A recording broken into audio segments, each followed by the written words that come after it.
Good day everyone, this is Yam speaking. How may I assist you? Just kidding, we saw a dog talaga. As in, just kidding.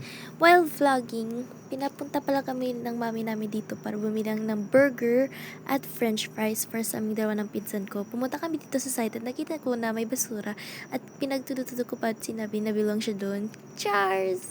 At dito ko lang napag-alam na dito pala yung kanilang side, hindi doon kasi doon kami umupo. Sa part na ito ay dito kami umupo ng pinsan ko at daming lagaw. Puro talaga kaming tawa dito kasi madaming tao at sa kanilang ulo maraming langaw. Alam niyo ba yun? Basta ganun maliliit sila. Ewan ko, ano ba yun?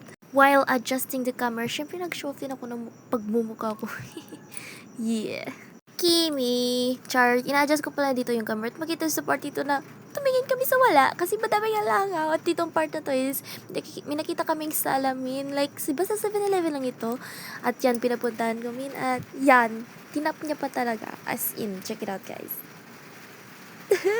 At syempre curiosity gets the better of me at topic kasi first time real life as in na pinapanganga ko pa siya dito at ayun dalawang tangay tumawa.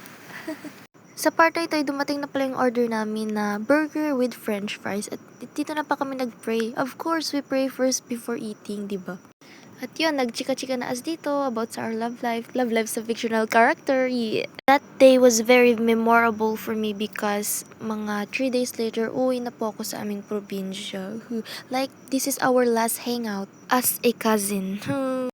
And actually, ni-record ko kasi ayaw ko lang na picture kasi gusto ko yung may memories tayo eh. Like, diba, gumagalaw tayo, ganun.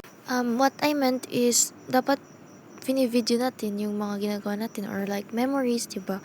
Like, mga magagandang memory talaga as in. Kasi pag picture, diba, titignan mo lang at swipe. Pag video, titignan mo talaga at itap mo talaga yung video kasi video nga eh, diba? And actually, we make memories to cherish them. Miss ko na. First time ko to.